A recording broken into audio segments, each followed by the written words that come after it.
अस्सलाम वालेकुम। कैसे हैं आप लोग? आई होप कि आप लोगों ने कल का टॉपिक पढ़ लिया होगा। ठीक है, आज हम क्या करेंगे, कल हमने थ्योरम 1.4, 1.3 और 1.4 ये दो थ्योरम्स हमने कल की थी। ठीक है, आज हम करेंगे इसी पर बेस जो एक्सरसाइज है वो। ठीक है, अगर आप लोगों ने कल का जो लेक्चर है वो नहीं पढ़ा है तो पहले उसे पढ़ लीजिए। ठीक है, क्योंकि ये फिर ऐसे समझ में नहीं आएगा। ठीक है, जो इसमें हम थ्योरम जो हमने कल पढ़ी ना उसी पर बेस है ये। ठीक है, जब तक आपको वो नहीं आएगी तो आपको ये पढ़ने का कोई फायदा नहीं। ठीक है, लेक्चर्स जो भी हैं वो सब के सब अटेंड कीजिए, फिर उसके बाद आपको ये समझ में आएंगे सब। ठीक है, ओके। आज हमें पढ़ना है एक्सरसाइज 1.3। ठीक है, okay.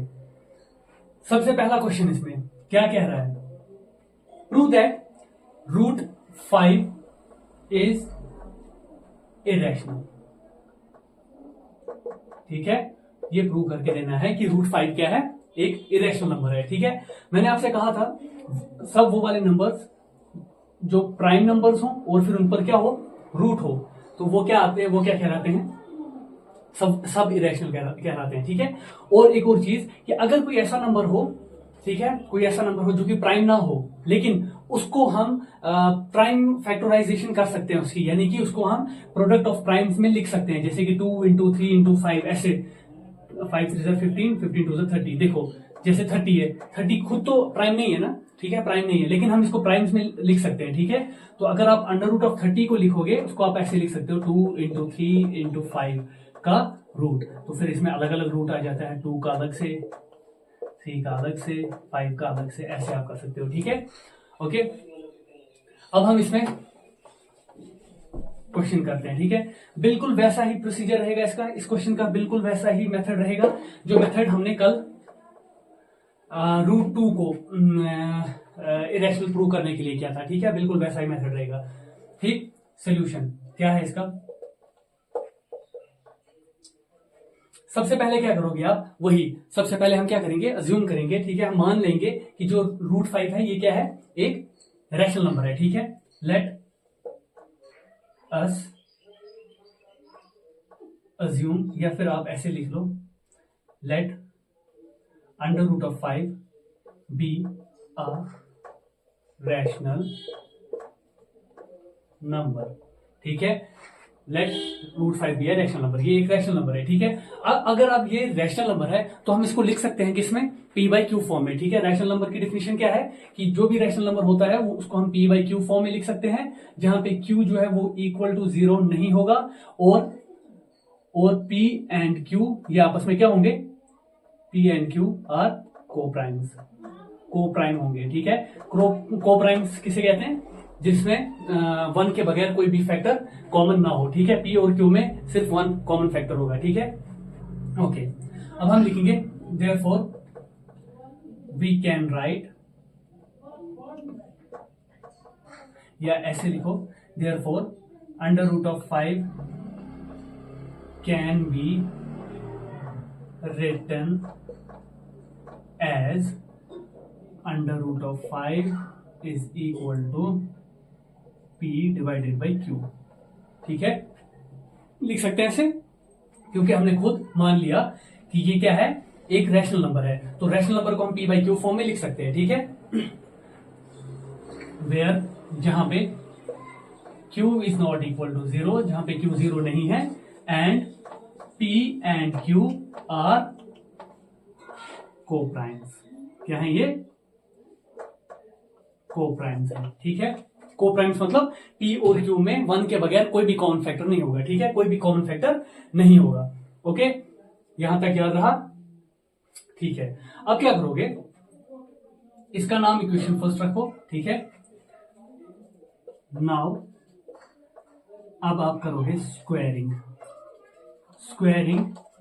Equation first on both sides. Equation first को आप क्या करोगे, स्क्वायर करोगे, स्क्वायर। ठीक है, स्क्वायर का मतलब समझ में आता है, स्क्वायरिंग करोगे। ठीक है ना, रेस पावर में 2 लिखोगे। ठीक है, स्क्वायर करोगे इक्वेशन फर्स्ट को, यहां लेफ्ट हैंड साइड को भी और राइट हैंड साइड को भी। ठीक है, ये लिख लिया होगा आपने, ये ऊपर वाला। ठीक है, ये हटा देते हैं।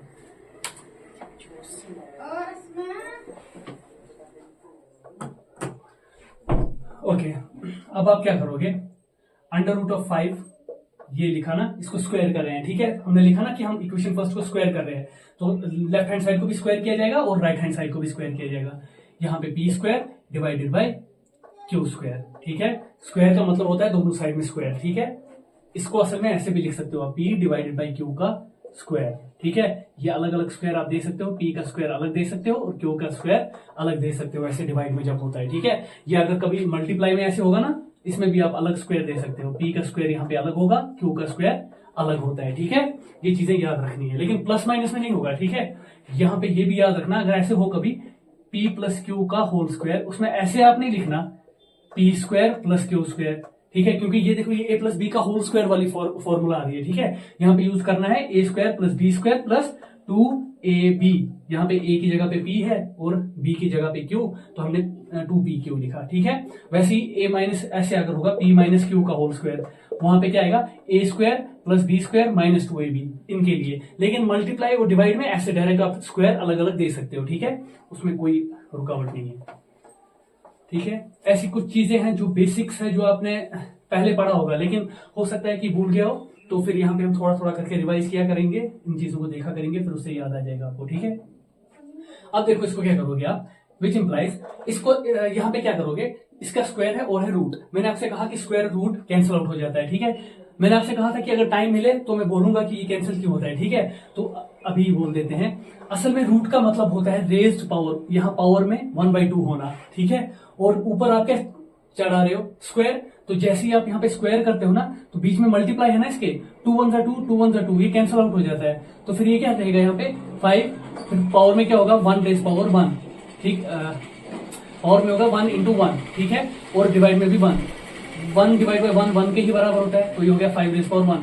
5 रेज पावर 1 असल में 5 ही होता है, ठीक है। तो देखो यहाँ पे वही हो गया ना, स्क्वायर एंड रूट कैंसिल किया तो 5 ही रहा ना यहाँ पे, ये 5 यहाँ से कैंसिल होके ऐसे आ जाता है, ठीक है। ये असल में यहाँ से आता है, रूट का मतलब होता है पावर में, रेज पावर में क्या होना, 1/2 होना, ठीक है, ओके, ठीक है। तो ये स्क्वायर और रूट कैंसिल हो गया, 5 is equal to p square divided by q square, ठीक है। यहां तक क्लियर हो गया। अब देखो, अब क्या करोगे, अब विच इंप्लाइज ऐसे लिख सकते हो, इस क्यू है ना, इसको उधर लेके जाओगे, यहां डिवाइड में है, इस साइड में जाएगा, ये किस में जाएगा, मल्टीप्लाई में, ठीक है। पी स्क्वायर को ये डिवाइड में है, 5 को ये मल्टीप्लाई में जाएगा, क्योंकि राइट हैंड साइड से हम लेफ्ट हैंड साइड लेके आ रहे हैं, ठीक है। 5q square is equal to p square, ठीक है। और या फिर आप ऐसे भी लिख सकते हैं, आप क्या करोगे, क्यू स्क्वायर यहां पे लिखोगे ऐसे ही, q square is equal to p square, ये लिख लिया होगा आपने, यहां ये हटा देते हैं, ठीक है। अच्छा, 5 यहां मल्टीप्लाई में ना क्यू स्क्वायर को, तो हमने 5 को हम यहां लेके जाएंगे इस साइड में, ठीक है। Q square is equal to p square divided by 5, ठीक है। अब देखो यहां से क्या पता लगा आपको कि जो 5 है ना, मैंने आपको वो सिखाया था, ठीक है, कल हमने सीखा था, ठीक है, क्या कि अगर आप पी स्क्वायर को, ये पी यहाँ पे क्या होता है असल में, इंटीजर होता है ना, ठीक है। ये क्या होता है, पी एंड क्यू, देखो रैशनल नंबर की डेफिनेशन होती है पी बाई क्यू फॉर्म में होता है, जहां पे क्यू 0 के बराबर नहीं होता है। लेकिन पी और क्यू होते क्या है असल में, ये हमने बार बार पढ़ा, ये असल में होते क्या है, इंटीजर्स। क्या होते हैं, इंटीजर्स। तो आप किसी इंटीजर को उसका पावर चढ़ा रहे हो, स्क्वायर कर रहे हो उसका, जैसे कि कोई भी इंटीजर लो, 3, जैसे आपने 3 इंटीजर लिया, ठीक है, 3 इंटीजर लिया, उसका स्क्वायर चढ़ा रहे हो, तो ये क्या हो जाएगा 9।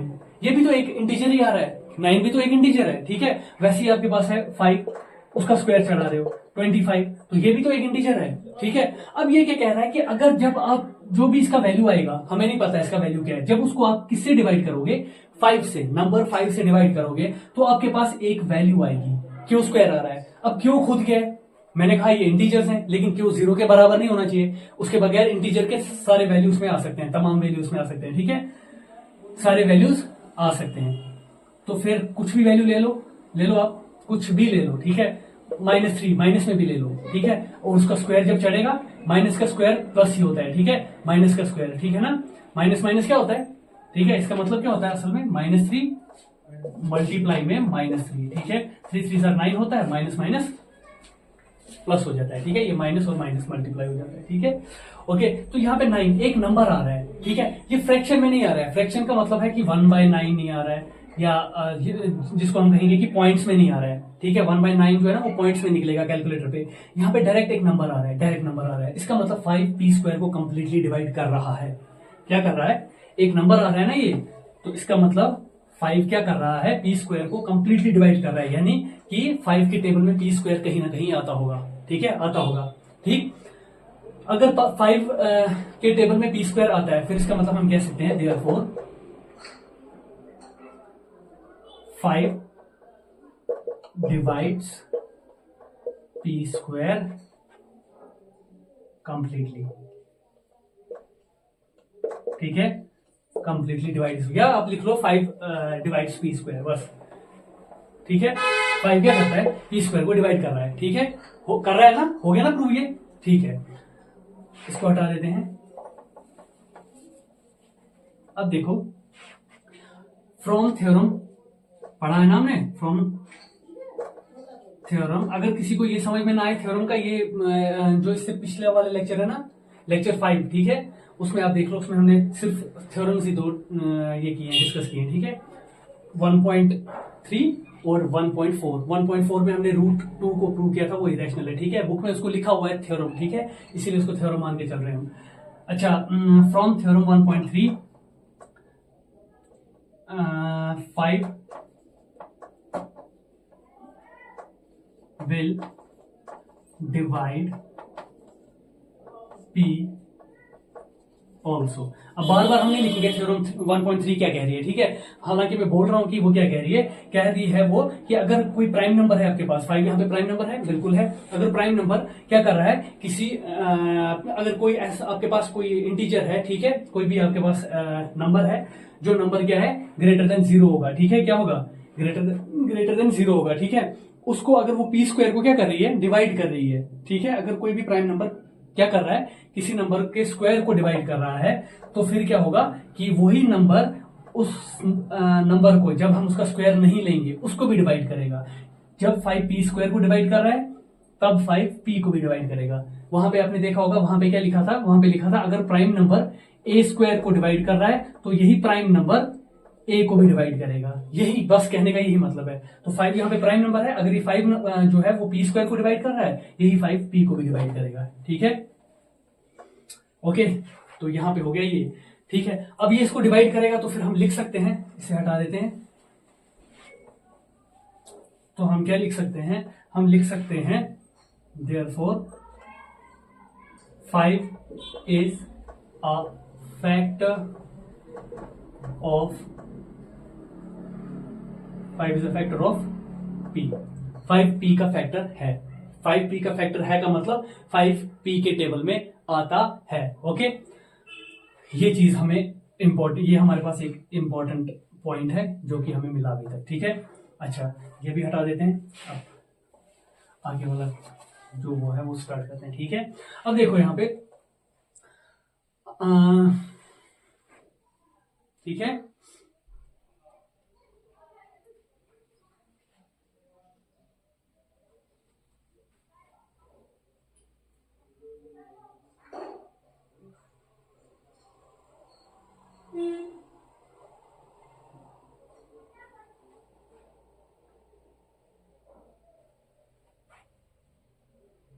ओके।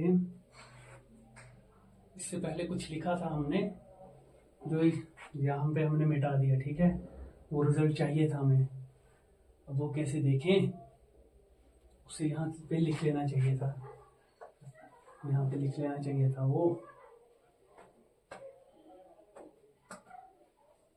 अब वो कहाँ से देखें यार,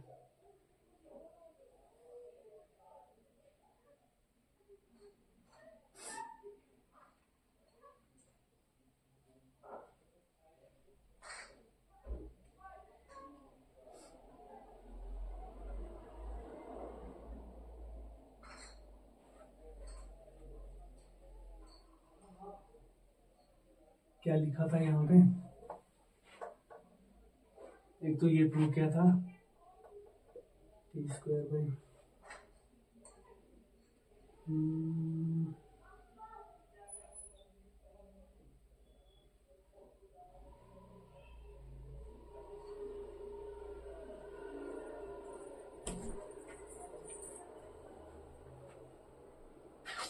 ठीक है,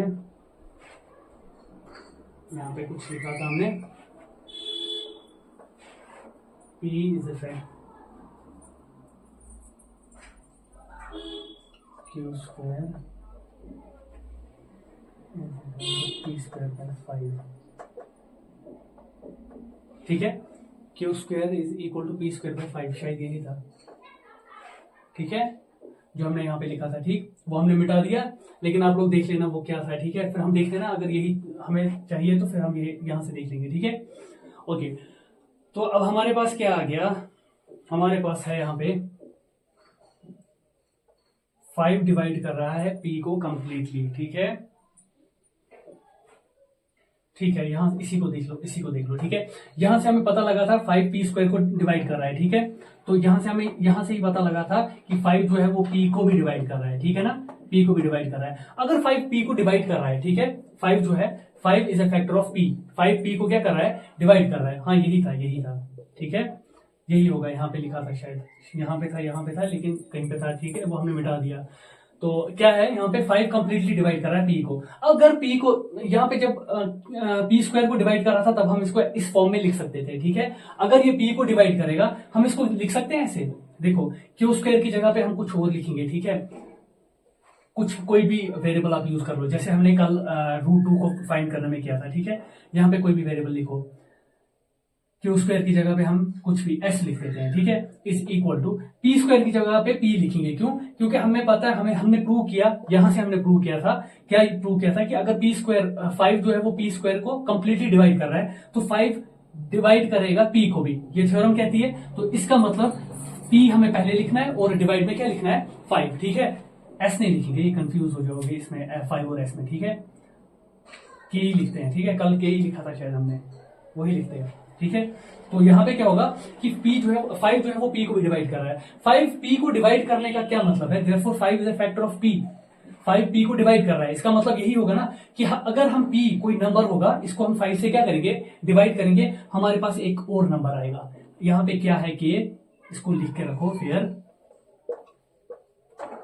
K इज एन इंटीजर, ठीक है, where K is an integer, K क्या है, इंटीजर है। देखो कहने का क्या मतलब है, मान लो P जो है वो 25 है, आप अज्यूम कर लो, मान लो, ठीक है, इसको डिवाइड करेंगे 5 से। अब आप पूछोगे कि मैंने 25 ही क्यों लिया, क्योंकि हमें यहां से प्रूव हो चुका है कि 5 जो है वो फैक्टर है P का, यानी कि P के 5 के टेबल में P आ रहा है, तो फिर P जो है ना कुछ ऐसा नंबर हमें चूज करना पड़ेगा जो कि 5 के टेबल में आए, ठीक है, 5 के टेबल में आए, तो हमने P यहाँ पे क्या लिया, 25 लिया, क्योंकि 25 5 के टेबल में आता है, ठीक है, ये हमने खुद लिया ऐसे ही, मैं ये एग्जांपल के तौर पे, ये आपको कॉपी पे नहीं लिखना है, ठीक है, एग्जांपल समझा रहा हूं मैं, 5 1 5 5 5 25, ये 5 यहाँ पे निकला ना, ये वही K है, ठीक है, कोई ना कोई नंबर निकलेगा, कोई ना कोई नंबर निकलेगा, इसलिए अब हमें नहीं पता कि P का वैल्यू क्या है, इसलिए हमें नहीं पता कि K का वैल्यू क्या आने वाला है, इसलिए हम यहाँ पे K लिख रहे हैं, यहाँ पे P लिख रहे हैं, जनरली कोई भी नंबर यहाँ पे हो सकता है। यहाँ पे मैंने 25 लिया तो K का वैल्यू 5 आया, अगर यहाँ पे मैं 50 ले लूं, डिवाइड बाई 5 करूं, 5 1 5 10 50, तो K का वैल्यू 10 आ गया, ठीक है, अगर मैं यहाँ पे 100 ले लूं, ठीक है, 5 से डिवाइड करूं, 5 1 5 5 2 से 10 0 0, यहाँ पे K का वैल्यू 20 आ गया, जब मैंने P को 100 लिया, ठीक है, ऐसे ही बहुत सारे वैल्यूज इसके आ सकते हैं, लेकिन उतने लिखने की जरूरत नहीं है, फिर से मिटा दिया था ये, ठीक है,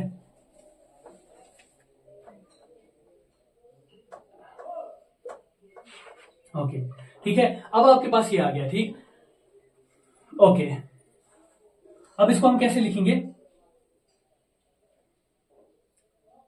ये इसको डिवाइड कर रहा है, ठीक है, अब यहाँ पे विच इंप्लाइज 5 जो है उसको हम इस साइड में लेके जाएंगे, ठीक है, ये क्या किस में है, डिवाइड में, यहाँ पे किस में जाएगा, ये मल्टीप्लाई में, K के साथ मल्टीप्लाई में जाएगा, ठीक है, यहाँ पे हमें इसको ऐसे लिख सकते हैं हम, ठीक है, ओके। अब हमारे पास जो चाहिए हमें वो ये था, इसका कुछ नाम रखना था वहां पे, ठीक है, हमने इक्वेशन फर्स्ट एक रखी थी ना, इसका नाम सेकंड रख देना, ठीक है, आप देखना ये कहां पे है, ठीक है, मुझे याद नहीं है, ये मैंने मिटाया था उस टाइम, ठीक है, अब याद पड़ा तो यहाँ पे इसको इक्वेशन सेकंड लिख लो, ठीक है, यहाँ पे हम क्या करेंगे, इसका नाम रखो इक्वेशन थर्ड, ठीक है, यहाँ से हमें इक्वेशन थर्ड मिल गई। अब यहाँ पे आप क्या करोगे, यूज इक्वेशन, इसलिए कह रहा था कि ये चाहिए हमें, ठीक है, गलती से वो मिटाया था हमने, use equation third in equation second, इसी इक्वेशन थर्ड को यहाँ पे हमने p का कुछ वैल्यू निकाला, क्या निकाला 5k, यही हम कहां पे पुट करेंगे, वहां पे इक्वेशन सेकंड में। तो क्या करोगे आप लिखोगे विच इंप्लाइज, इक्वेशन सेकंड लिखोगे क्यू स्क्वायर ऐसे ही is equal to p square. P क्या है यहाँ पे, पी है 5k के बराबर, तो पी की जगह पे हम लिखेंगे 5k, ठीक है। लेकिन अब वहां पी का स्क्वायर भी है तो यहाँ पे हमें 5k का स्क्वायर चढ़ाना पड़ेगा, ठीक है, डिवाइडेड बाय 5। ओके, यहां तक क्लियर हो गया, ठीक है। देखा कितना इंपॉर्टेंट है ये, इसीलिए सोच रहा था कि भी कहां गया, ठीक है, ये हटा देते हैं। ओके, तो अब आप देखो विच इंप्लाइज क्यू स्क्वायर, आप ऐसे ही लिखोगे इज इक्वल टू 5, देखो यहाँ पे 5 का यहाँ पे स्क्वायर जो है ना, मैंने कहा ना ये 5 और k आपस में मल्टीप्लाई में है। मल्टीप्लाई में होने का मतलब क्या है, 5 पर भी स्क्वायर चढ़ेगा और k पर भी, ठीक है। ओके, 5 5 हो गया 25 एंड k का स्क्वायर, ठीक है, डिवाइडेड बाय 5। ओके, तो यहाँ पे क्या होगा, 5 को आप कैंसिलेशन कर सकते हो इसके साथ, ठीक है, 5 1 5, 5 5 25 हो गया, which implies q square is equal to 5k square, ठीक है। यहां से आपको क्या पता लगा, अब इसको हटा देते हैं, ठीक है। स्टेप बाय स्टेप आप कॉपी पे लिखते रहना, यही एग्जाम में आपको भी लिखना है, अगर एग्जाम में ऐसा क्वेश्चन पूछा जाए, ठीक है। Which implies q square divided by 5 is equal to k square, ये समझ में आ गया। 5 यहां मल्टीप्लाई में था, मैंने इस साइड लाया, ये गया क्यू स्क्वायर के डिवाइड में। अब यहां से क्या पता लगा आपको, देयरफॉर 5 डिवाइड्स क्यू स्क्वायर को 5 डिवाइड कर रहा है, ठीक है। 5 के टेबल में क्यू स्क्वायर आ रहा है, क्यों, इसको डिवाइड करने पर कोई इंटीजर हमें मिल रहा है, ठीक है, तो इसका मतलब इसके टेबल में आ रहा है, इसको कंप्लीटली डिवाइड कर रहा है, कोई पॉइंट वाला नंबर नहीं मिल रहा है, कोई रेशो वाला नंबर नहीं मिल रहा है, ठीक है। तो फिर यहाँ पे कंप्लीट एक नंबर मिल रहा है, इसका मतलब इसको डिवाइड कर रहा है। तो फ्रॉम थ्योरम 1.35 विल डिवाइड, अगर ये क्यू स्क्वायर को डिवाइड कर रहा है, 5 will divide q as well या ऑल्सो, ठीक है, ये क्या करेगा, क्यू को भी डिवाइड करेगा, ठीक है। देयरफॉर हम फिर कह सकते हैं 5 is a factor of Q also, ठीक है। अभी यहां पे हमने क्या लिखा था, 5 is a factor of p, ठीक है। अब यहां पे हमें प्रूव हो गया 5 is a factor of Q also, 5 जो है वो p का फैक्टर भी है और q का फैक्टर भी है, ठीक है, याद रखना ये चीजें, ठीक। ये हटा देते हैं, अब ये भी नहीं चाहिए, ठीक है, अब ये भी नहीं चाहिए। थोड़ा ये लेंथी क्वेश्चन गया क्योंकि ये क्वेश्चन ही कुछ ऐसे हैं, ठीक है, इनको ऐसे ही प्रूव करते हैं, ठीक है। अच्छा, हमें मिला 5 जो है वो एक फैक्टर है किसका, p का एंड q का, दोनों का ये मिला, ठीक है, ये नहीं लिखना अभी कॉपी पे, ठीक है। तो हमें ये मिल गया, इसका क्या मतलब है, विच इज अ, यहां पे आप लिखोगे फिर ये कॉपी पे लिखना, विच इज अ कॉन्ट्राडिक्शन, ये कॉन्ट्राडिक्शन है, ठीक है, किसी चीज के खिलाफ जा रहा है। किस चीज के खिलाफ जा रहा है, कि हमने क्या लिया था, हमने कहा था कि p एंड q जो है वो क्या है, आपस में वो को प्राइम नंबर्स हैं, ठीक है, यानी कि उनका कोई फैक्टर नहीं है अदर देन 1 के बगैर कोई भी फैक्टर है, लेकिन कॉमन फैक्टर 1 ही है, ठीक है, 1 के बगैर कोई कॉमन फैक्टर नहीं है। लेकिन यहां पे हमें मिला 5, एक और कॉमन फैक्टर मिला, किसका, p का भी और q का भी, क्योंकि 5 के टेबल में p भी आ रहा है और q भी आ रहा है। इसका मतलब 5 जो है ये p का फैक्टर भी है और q का भी है। हमने कहा था कि कॉमन फैक्टर इनमें सिर्फ 1 है, लेकिन 5 भी निकला, ठीक है। अगर ये 5 भी निकला इसका कॉमन फैक्टर, इसका मतलब ये कोप्राइम नहीं है। हमने क्या अज्यूम किया था, हमने क्या खुद माना था, these two numbers are co-prime, but these two numbers are not co-prime। क्यों नहीं है, क्योंकि इसमें 1 को छोड़कर 5 भी, 1 के अलावा भी एक और नंबर भी इनमें कॉमन आ रहा है, ठीक है। तो फिर which is a contradiction to our assumption, जो हमने माना था that p and q are co-primes, ठीक है। assumption क्या था कि p and q are co-primes, but p and q are not prime. ठीक है, अभी हमने प्रूव किया क्योंकि ये को प्राइम नहीं है, क्योंकि 5 भी इसमें फैक्टर निकला। ठीक है, वो भी लिख लेते हैं। जब आप कॉपी देखोगे ना कॉपी पे, तो फिर आपको ये याद आ जाएगा। Because 5 is also a common factor of P and Q other than 1 को छोड़कर, 1 को लेकर, 1 के अलावा। ठीक है, 1 के अलावा 5 भी इसका कॉमन फैक्टर है। ठीक है, अब इसको ये लिखो साथ में, ये अजम्पशन क्यों आई। ठीक है, ये भी लिख लेते हैं, या नहीं लिखते हैं, क्वेश्चन ज्यादा लेंथी हो जाएगा। ठीक है, सो √5। अब ये क्या प्रूव हुआ हमें कि ये को प्राइम्स नहीं है। अगर को प्राइम्स नहीं है इसका मतलब ये रैशनल नहीं है। अब जो चीज रैशनल नहीं होगी वो क्या होगी, irrational. So √5 is an irrational number,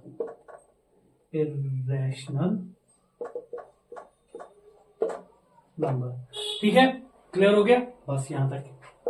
ठीक है, हालांकि ये चीज भी हम लिख सकते थे इसमें कि P एंड Q जो है, ये √5 जो है, ये जो कॉन्ट्राडिक्शन हमारे पास आया, ये किसकी वजह से आया, ये आया इस वजह से कि हमने अज्यूम क्या किया था कि ये को प्राइम नंबर्स हैं, हालांकि ये को प्राइम्स नहीं है। इसका मतलब कि ये दोनों रैशनल नहीं होंगे। Therefore √5 is not a rational number.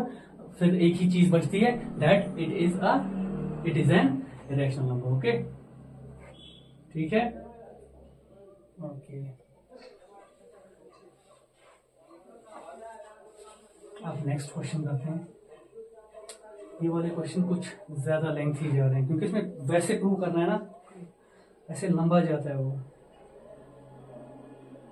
ठीक है, अब प्रूव करके देना है 3 + 2√5 इज इरेशनल।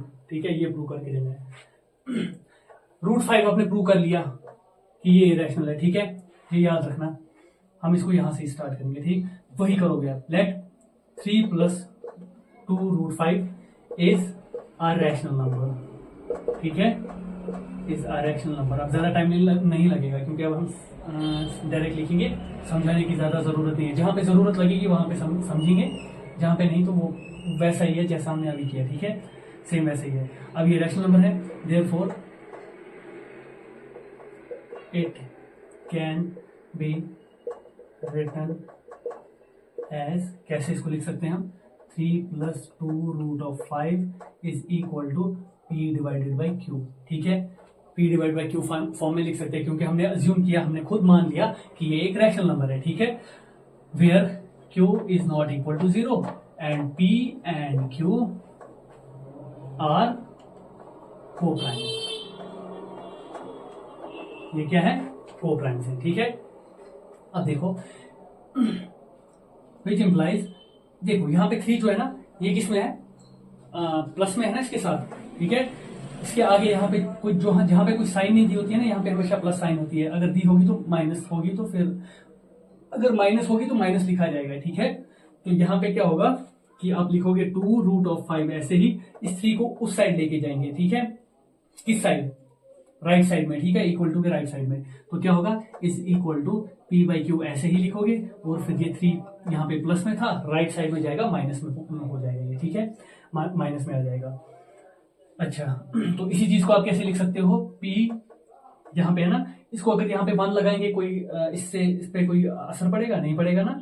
ठीक है, 3 के कोई भी नंबर हो, जैसे कि 5 आप लिखोगे तो सिर्फ नंबर 5 होगा, तो इसके डिवाइड में आप वहां यहाँ पे 1 अगर लिखोगे तो उससे कोई भी इस पर असर नहीं पड़ेगा। ठीक है, ये तब भी 5 ही है।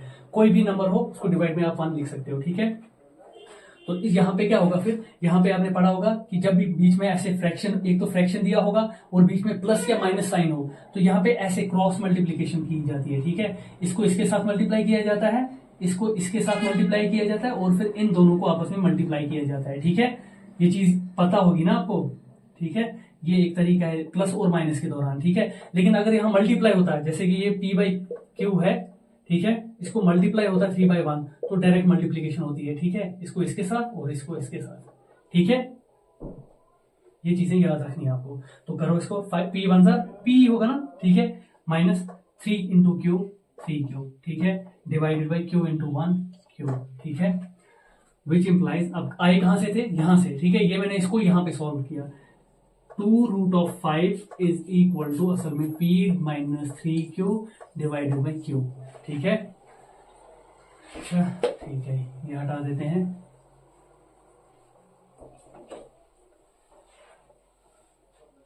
देखो विच इंप्लाइज √5 यहां पे लिखोगे, यहां पे 2 इसके साथ क्या है, मल्टीप्लाई में, ठीक है, तो इसको साइड में लेके जाएंगे हम, तो ये हो जाएगा p minus 3q divided by 2q। ये 2 कहां से आया, ये वाला 2 हमने इस साइड में लिया, ठीक है, आ गया ये। अब देखो यहाँ पे, यहां से आपको क्या पता लग रहा है, p एंड q है क्या सब में, रैशनल नंबर की डिफिनेशन में p एंड q है क्या, p and q are integers, ये हम सबको पता है, इंटीजर्स हैं। अगर ये इंटीजर्स हैं तो इनका कुछ ना कुछ वैल्यू तो होगा ना, ठीक है, जो भी वैल्यू इनका निकलेगा, कुछ भी, पहले एग्जांपल से मैं समझाता हूं, ठीक है, कुछ भी लिख लो, p का कोई वैल्यू दो, कुछ भी वैल्यू दो, 6, ठीक है, वैसे ही आप क्या करो, आप q का वैल्यू दो, 1 ले लेते हैं, ठीक है, 1, ठीक है, p की जगह मैंने 6 लिखा, -3, ये सिर्फ एग्जाम्पल है, ठीक है, ये इसके क्वेश्चन के साथ नहीं है, q की जगह पे 1 लिखा हमने, ठीक है, डिवाइडेड बाय यहाँ पे 2 ऐसे ही है, और q की जगह पे 1, q यहाँ पे 1 गया, यहाँ पे भी 1 लेना है, ठीक है, 6 minus 3 1 jar 3 divide by 2 1 jar 2, 6 minus 3 divide by 2। देखो इस चीज को देखो, p बाई क्यू फॉर्म में आ गया, जहां पे p 3 के बराबर है और q 2 के बराबर है, q 0 नहीं होना चाहिए, ठीक है, उसके बगैर कोई भी नंबर हो सकता है, p भी कोई भी नंबर हो सकता है, इंटीजर्स में से कोई भी नंबर हो सकता है, प्लस वाले या माइनस वाले सब, ठीक है। अब आप देखो यहाँ पे ये वाला वैल्यू आ गया, ठीक है, ये तो रैशनल है ना, है ना, लेकिन हमने √5 प्रूव अभी किया कि ये इरेशनल है, तो आप ऐसा कह सकते हो कि यहाँ पे एक तो आप करोगे इक्वल टू साइन यूज, और आप कहोगे लेफ्ट हैंड साइड जो है वो इरेशनल है और जो राइट हैंड साइड है वो रैशनल है, ऐसा हो सकेगा, ऐसा हो ही नहीं सकता ना, ठीक है। इक्वल टू साइन का मतलब है बराबर ही नहीं, बल्कि बिल्कुल सेम, इक्वल टू का मतलब है सेम एज दैट, अगर ये जैसा है वैसा ही ये होगा, ये वाला सेम एज दैट होगा, ये वाला इसके जैसा होगा, बिल्कुल इसके जैसा होगा, और ये इसके जैसा होगा। अब यहाँ इक्वल टू साइन है, इक्वल टू साइन बता रही है कि ये दोनों आपस में बराबर हैं, लेकिन ये है इरेशनल और ये है रैशनल, कभी रैशनल इरेशनल के बराबर होगा, नहीं होगा, ठीक है, कभी नहीं हो सकता बराबर, ठीक है। तो फिर ये यहाँ पे क्यों आया, ऐसा क्यों आया यहाँ पे, ठीक है, ठीक, ये किस लिए आया, हमारे कॉन्ट्राडिक्शन की वजह, हमारे गलत अजम्पशन की वजह से। जो ये कॉन्ट्राडिक्शन किसकी वजह से आया, हमारे गलत अजम्पशन की वजह से। हमने जो अज्यूम किया था कि ये रैशनल है, ठीक है, that this B a rational, वो गलत था, इसीलिए ये गलत आया, ठीक है, क्योंकि √5 हमने अभी प्रूव किया, अभी कि ये एक इरेशनल है, ठीक है। ये एग्जाम में बार बार प्रूव करने की जरूरत नहीं है, ठीक है, हो सकता है आपको एग्जाम में दिया हो कि √5 इरेशनल है, क्योंकि ये देखा आपने कितना लेंथी गया, ठीक है, तो जब वो पहले आप प्रूव करोगे उसके बाद ये प्रूव करोगे, उसमें बहुत ज्यादा टाइम लगेगा, ठीक है। तो √5 आपको याद रखना है कि ये एक इरेशनल नंबर है, ठीक है, तो फिर आप इससे आसानी से इसको प्रूव कर देंगे, ठीक है, ओके। अच्छा, आप कहोगे कि हमने ये वाले वैल्यूज लिए, कोई और वैल्यू क्यों नहीं लिया, माइनस में क्यों नहीं लिए, ठीक है, p का कुछ भी वैल्यू ले लो, -3 ले लो, ठीक है, -3 इसका वैल्यू लिया, ये माइनस यहां से आ गया, और 3 की जगह पे 3 लिखेंगे, q की जगह पे कुछ भी लिखो, कुछ भी लिखो, 9 लिख देते हैं, ठीक है, डिवाइडेड बाय 2, q की जगह पे यहां पे भी 9 लिखेंगे, इसको सॉल्व करो, -3 -9 3 जार 27 डिवाइड बाय 9 2 जार 18, ठीक है, ये हो जाता है माइनस माइनस प्लस, 27 + 3 हो गया 30, लेकिन यहाँ पे साइन रहती है बड़े की, यानी कि -27 की साइन माइनस है, तो यहाँ पे भी माइनस रहेगा, डिवाइडेड बाय 18। इसको सॉल्व कर सकते हो आप, 6 3 जार 18, 6 5 जार 30, 6 5 जार 30 होता है ना, हाँ बिल्कुल। तो यहाँ पे आंसर आपका आएगा -5/3, ठीक है, ये एग्जाम्पल में समझा रहा हूँ, कॉपी पे नहीं लिखना है ये, ठीक है, -5/3, तो वही तो है, p यहाँ पे है -5 के बराबर, क्यों है यहाँ पे 3 के बराबर, क्यों 0 नहीं होना चाहिए p, और बाकी यहाँ पे p का वैल्यू माइनस हो प्लस हो कुछ भी हो, कोई इससे असर नहीं पड़ेगा, और ये मतलब रह सकता है ये, ठीक है, ये डिफिनेशन है इसकी रैशनल नंबर की, और q का वैल्यू कुछ भी हो, माइनस हो या प्लस में हो या माइनस में हो, कोई भी रह सकता है, लेकिन 0 नहीं होना चाहिए, बस q पे ये कंडीशन है, 0 नहीं होना चाहिए, p पे नहीं है, p 0 भी हो सकता है, ठीक है, ओके। तो ये भी आ गया, ये भी एक इरेशनल की ही ये डिफिनेशन है। तो ये इरेशनल नहीं, रैशनल की। ये भी एक रैशनल की डिफिनीशन है। अब ये नंबर यहां से रैशनल हमारे पास आ रहा है, लेकिन ये इरेशनल है क्योंकि हमने अभी प्रूव किया। इसका मतलब क्या है कि ये कॉन्ट्राडिक्शन है, ठीक है। यहां पे लिखोगे which is a contradiction because under root of 5 is an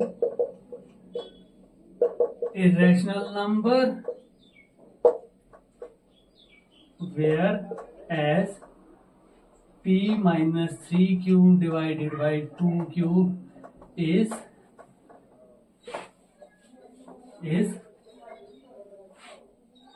rational। ठीक है, ठीक है, इज रैशनल। अब कॉन्ट्राडिक्शन आया ना,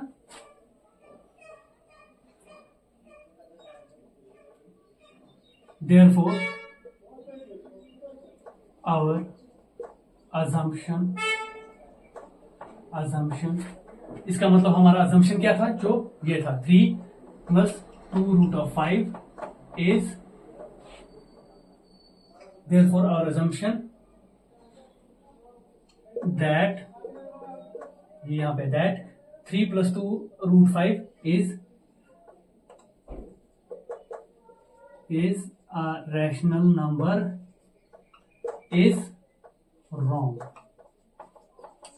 Therefore our assumption that 3 + 2 √ 5 is a rational number is wrong। ये क्या है, गलत है, ठीक है। Therefore फिर क्या कहोगे आप, 3 + 2 √ 5 is an irrational number।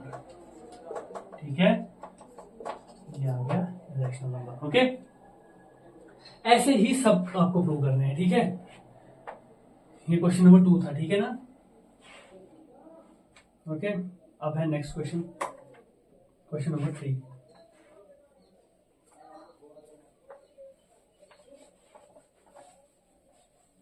ठीक है, इजी है ना, बस थोड़े लेंथी है और थोड़ा इसमें समझना ज्यादा है, क्योंकि इसमें वैसी कैलकुलेशन आपको नहीं करनी है जैसे आप प्रीवियसली जो क्वेश्चन हम कर रहे थे उनमें करते आए हैं, वैसी कैलकुलेशन ही करनी थी, इसीलिए थोड़ा इसमें समझ के कैलकुलेशन करनी थी, ठीक है। और समझना ज्यादा था, कैलकुलेशन कम, समझना ज्यादा था। सिर्फ लिख रहे हैं बस, ठीक है, वैसे मैथमेटिकली कुछ कर ही नहीं रहे हैं, बस लिख रहे हैं, ठीक है, लेकिन इजी है, ठीक है। एक बार समझ जाओगे तो खुद कर पाओगे, ठीक है। तो यहाँ पे हम करते हैं, इसमें पार्ट है, ठीक है, 1, 2 और 3, इसमें 3 पार्ट हैं। पहला पार्ट हम करेंगे और बाकी के जो है यहाँ 2 पार्ट हैं, ठीक है, वो आप खुद करेंगे, ठीक है। सेकंड और थर्ड वाला पार्ट, ठीक है। जो थर्ड इसमें वो बिल्कुल मैच कर रहा है इससे, क्वेश्चन नंबर 2 से, और जो सेकंड है, सेकंड वाला पार्ट, वो क्वेश्चन नंबर 1 से मैच कर रहा है, ठीक है। बस उसमें 7 है, 7 कुछ नहीं करेगा, 7 आप उस साइड में लेके जाओगे, बस इतना ही करना है आपको। क्या लिखोगे पहले आप, यहाँ पे देखो, ये प्रूव करना है कि अंडर रूट ऑफ 1 / √2 है ना जो, ठीक है, वो क्या है, एक इरेशनल नंबर है, ठीक है, ये प्रूव करना है। अब वही करोगे आप जो आप करते आए हो, let 1 / √2 be a rational number, ठीक है। Therefore 1 / √2 can be written as, इसको हम कैसे लिख सकते हैं, 1 / √2 इज इक्वल टू P/Q, ठीक है। where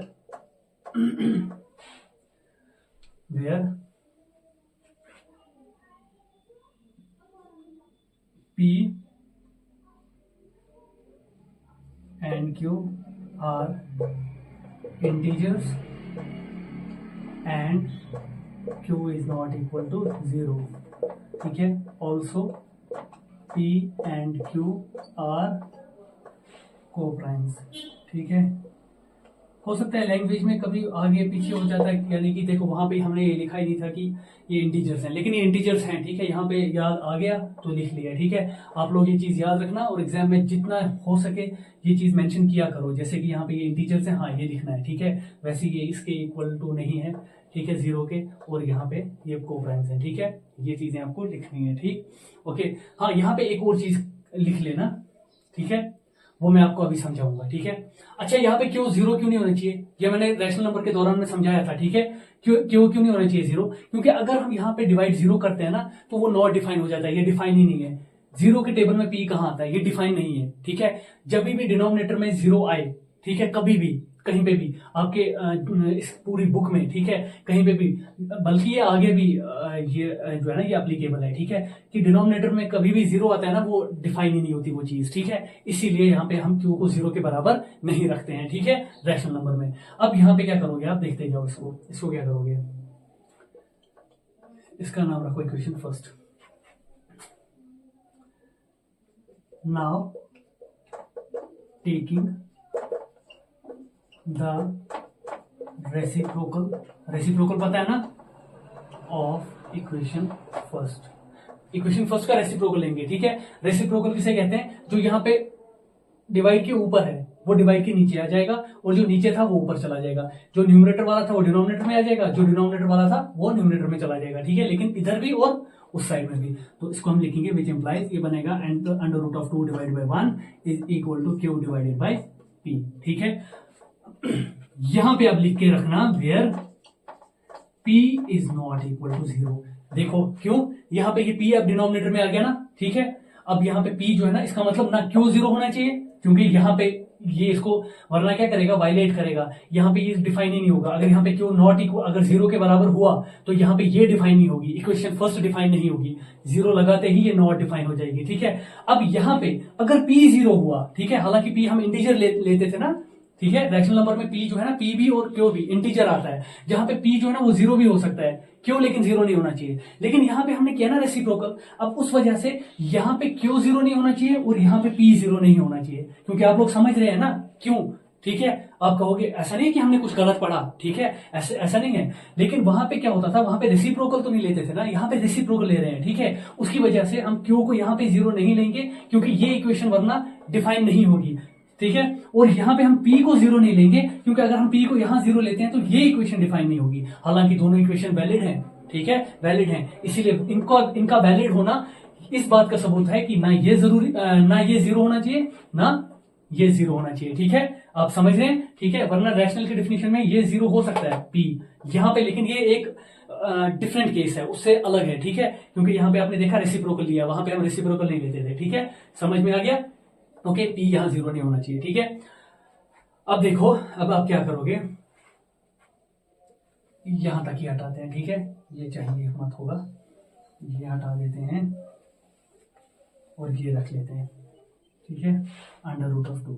अब यहां पे देखो, ठीक है, अब p और q जो है वो 0 नहीं है, बाकी वो कुछ भी हो सकता है, इंटीजर्स, बाकी सब वैल्यू ले सकता है, माइनस वाले भी प्लस वाले माइनस वाले सब वैल्यूज, लेकिन 0 नहीं, ना p ना q।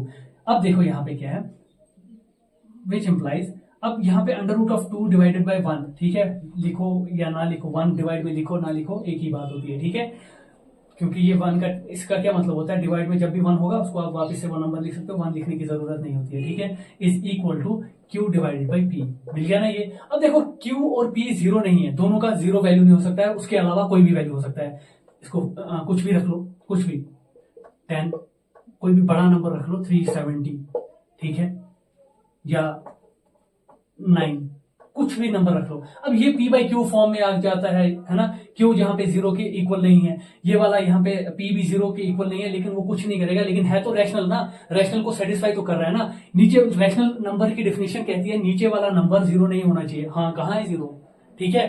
अब ऊपर वाला जो है ये कुछ भी हो सकता है, 0 भी हो सकता है, लेकिन अब हमारे इसकी वजह से हम 0 नहीं ले रहे हैं, लेकिन ये भी तो सेटिस्फाई कर रहा है, ये भी तो p बाई क्यू फॉर्म है जहां पे क्यू 0 के बराबर नहीं है, ये भी तो रैशनल की डिफिनेशन को सेटिस्फाई कर रहा है ना, रैशनल नंबर की डिफिनेशन है ना ये, इसका मतलब ये नंबर क्या हुआ, रैशनल। लेकिन फ्रॉम थ्योरम 1.4 हमने प्रूव किया है root 2 is an irrational number.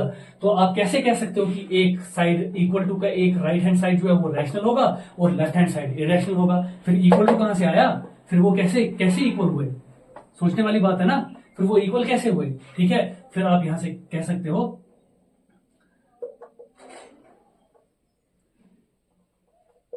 here q divided by p is a rational number but under root of 2 is an irrational number। Bracket में लिखेंगे प्रूव्ड, हमने ये प्रूव किया है, ठीक है। ये भी लिख लेते हैं, प्रूव्ड थ्योरम 1.4, ठीक है, प्रूव्ड इन थ्योरम 1.4 थ्योरम में हमने ये प्रूव किया है, ठीक है। अब जब ये लिखा हमने, फिर हम क्या लिखेंगे, विच is a contradiction, which is, या इसको लिखेंगे therefore it is a contradiction, ठीक है। ये क्या है, हमारी बात के खिलाफ जा रहा है। कौन सी वाली बात, जो हमने अज्यूम किया था कि इसको रैशनल पकड़ा था हमने, ठीक है, उसके खिलाफ जा रहा है, विच इज अ कॉन्ट्राडिक्शन। क्यों, क्योंकि ये एक रैशनल आ रहा है और दूसरा इरेशनल आ रहा है, which is a contradiction because our assumption is wrong, ठीक है, हमारी assumption क्या है, wrong, therefore 1/√2 is an irrational number, ठीक है, ओके। इसी के साथ ये कंप्लीट हो जाता है, ठीक है। और बाकी के जो है ना इसमें, ये पार्ट सेकंड और पार्ट थर्ड, ठीक है, ये बिल्कुल इजी है, आप लोग कर सकते हैं, ठीक है, बिल्कुल यही वाला मेथड यूज करना है और आप फाइंड कर सकते हैं, ठीक है, ओके। आज के लिए इतना ही, ठीक है, खुदा हाफिज।